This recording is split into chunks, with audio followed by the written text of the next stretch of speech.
Hey, welcome to Busted Pencils, fully leaded education talk. Educated educators talking education. It's homeroom. We got some special things to announce for this week.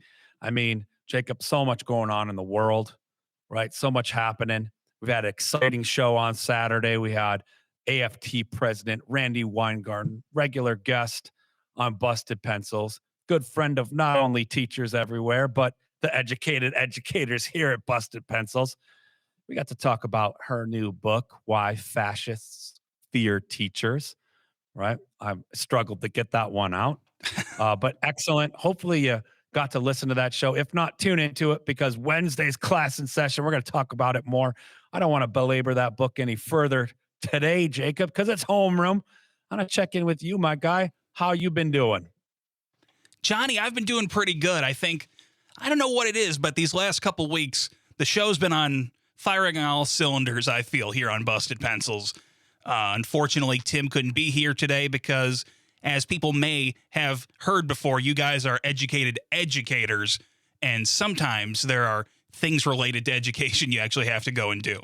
And we try our best to make the schedules work, but you guys are busy people. Yeah, man. Sometimes you got to miss homeroom. Tim's missing homeroom this week. I think it's probably a bigger problem, Jacob, if we both miss at the same time. Then it's I at won't least let today, that happen, Johnny. it's I'll be here at midnight. educated educator talking with the big dog at the desk. Woo! Choo choo, chairman of the board, Jacob. No, but it's Monday. We're excited to have this show. Hey, Jacob, before I get going any further, and we'll have her on soon, but Heather from the Wisconsin Public Education Network, Oh, I love Heather. WPEN. Yeah, Heather's fantastic. Woman of the people for sure, representing public education. But more than that, and she always says this, you know, she's an angry, concerned citizen about why we're not taking care of children in our schools better, especially given that, it's sort of the government's responsibility to fund education. And it's tragically, I would even say not tragically, it's violently underfunded. Those aren't her words. I'll sort of put that out there. But she's usually on here talking with us. And there's an event that I want to make sure gets out to our listeners, especially those of you local, to the area. The Wisconsin Public Education Network has an event on September 16th. So if you're listening to this traditionally on Monday, that's tomorrow, folks, right? From 6:30 to 8:30. It's on Zoom. It's free, but it's the Go Public Transparency Project. And this is really special. Go Public Transparency Project, right? It demands transparency and accountability for all schools that receive public money, right? This is amidst the larger conversation around privatization and vouchers, right?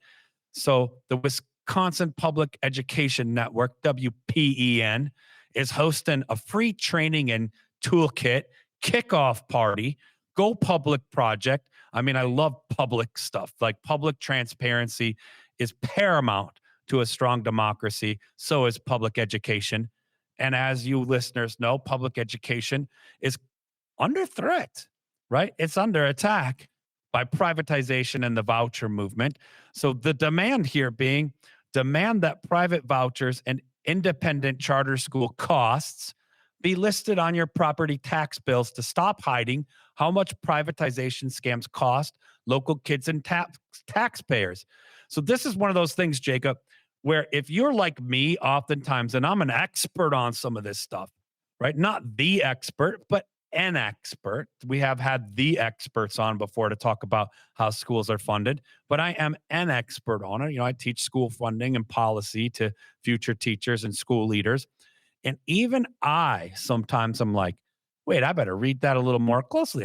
What's going on? Where are the funds coming from? Where are they going? How are they being used?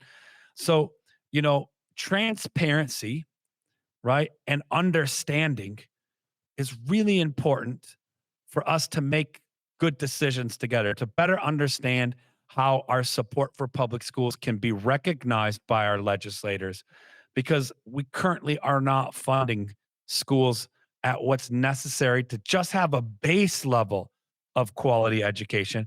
Furthermore, threatening that underfunding. Like we'd like to see that funding be more, but threatening what's also already too small of amount is privatization and school vouchers.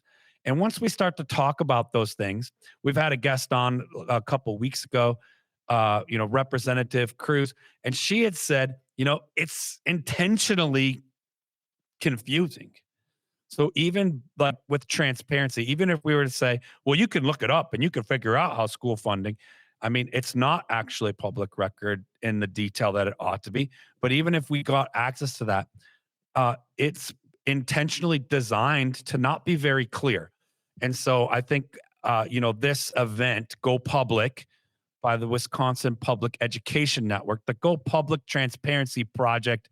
Man, Jacob, I'm hyped up about it. You can tell, but it's exciting because it's an opportunity for anyone who'd like to participate, right, to learn about how this works, to gain that transparency and be part of a collective voice, right, that demands transparency and accountability for all schools that receive public money. So demand private voucher and independent charter school cost be listed on our property tax bills so that we stop hiding how much privatization scams cost local kids and taxpayers.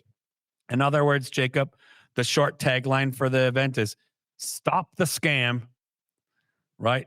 Demand public transparency. So if you're interested in that, listener, I think it's going to be a phenomenal Zoom opportunity. If you'd like to join, right, you can register, and we'll put the link to the event Yep. in our podcast description.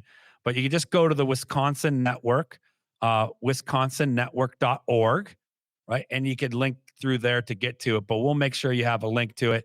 Heather from the Wisconsin Public Education Network will follow up, tell us how the event went. Some of us will be there. So come on in and check it out. But it's an awesome thing for all of us to gain sort of more literacy and understanding, especially what's happening locally with school funding related to the charter movement, to the voucher movement in Wisconsin, which is hurting an already underfunding schools problem. So that's a big thing coming up, Jacob. I'm glad we can, announce it in homeroom and have it out there for our listeners. Yeah, I'm glad we could get that information out there, Johnny, because to me, and correct me if I'm wrong here, but it seems to me that the intention of the Go Public Transparency Project is to just get the information out there. And if you're a good faith advocate for charter schools and vouchers, I can't see a reason why you wouldn't have you would have a problem with just having the information out there. It seems to me that only somebody who wants vouchers and charter schools but doesn't want taxpayers to know what they cost would be against something like this. And that seems pretty disingenuous. Yeah, and it's a great opportunity, Jacob. Unfortunately, as everyone listening knows, last week, things around how we, discuss our differences have culminated to an unacceptable tragedy, right? And so we don't want to also belabor that talk of, the unfortunate death of, of a public figure. And I don't care what side of the things you're on. It's disappointing. Jacob, you shared a little of this last week, and I've experienced in the past days, people celebrating this awful moment, and I think that's absolutely ridiculous. And so, transparency, public transparency, learning about, gaining information about perspectives, about understandings. It's not as as tense, as ramped up as maybe some of the Charlie Kirk topics and the things about turning points on college campuses have that dimension to it. But it's certainly akin. And why I bring that up, Jacob, is because this is one of those great opportunities wherever you're at in it and the things. Maybe you're pro charter schools and voucher movement, for all of us to better understand accountability for all of our schools. And I think that's nonpartisan. That doesn't belong to conservatives or to liberals or Democrats. It belongs to all of us, the people who care about children in our community and where they go to learn. And also, we care about the teachers who are teaching them there, or the principals who are leading those, school efforts, or the librarians or the school nurse. Everyone involved in public education. wants to better understand how we can fix this underfunding of things, right? And so Yeah. it's always a win-win when we gather to share information, to learn together, and to listen to one another so that together we can do better. And that's kind of that thing we ended last week on, was how do we, and I love that Tim, he brought it up at the end. I had to draw it out of him. I had to use my mental telepathy into Tim's brain, but I knew he was thinking it, how we give peace a chance. Yeah. Because peace is not passivity. I said that last week, but is active. And being active as someone who is interested in peace isn't adverse to difference, isn't adverse to conflict, but understands how to listen and have those conversations. And a big piece of that is sharing and getting information and having transparency and trust. So I love our friends at WPN. I know that it's not planned to connect those things, but another opportunity for us to practice this, to get information together, in spaces where we're invited, no matter who you are. You're a parent, you're an educator, you're a concerned citizen, from however you situate yourself in regards to the discussion around, vouchers and school funding.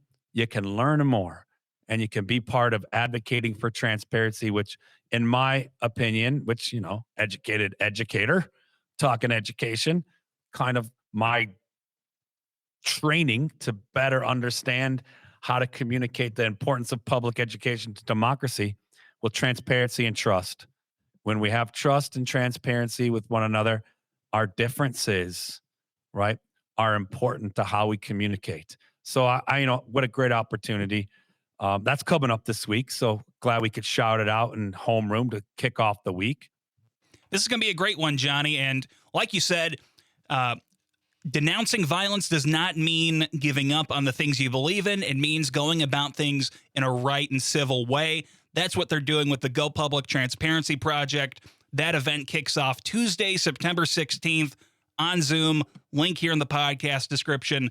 Johnny, thank you so much for being here with me today. You betcha. A couple of J-Dogs chopping it up on homeroom. We missed Tim, but he'll be back soon. Don't you worry about it. And folks, thanks for tuning in, getting going with our week. And now for your moment of Zen.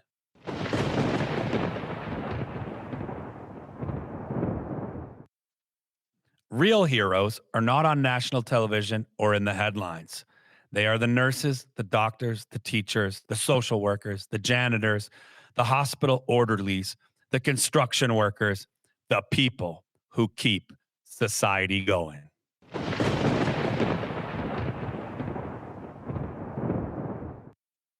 Hey, Pencil Busters. Thanks for listening to today's Homeroom. And if you want more Busted Pencils podcast all week long, just go to Apple, Spotify, or you can always find us on civicmedia.com or on our website, bustedpencils.com. And remember, you can find great Busted Pencils content specifically every Monday, like today for Homeroom, Wednesdays for Class in Session, and every Friday for Producer Jacob's Choice. And of course, Pencil Busters, you can always tune in on Saturdays and listen to the Busted Pencils weekend broadcast at 3 p.m. Central Time across all the Civic Media networks for 1 hour of your favorite blue-collar scholars, Tim and Johnny, and keep busting pencils.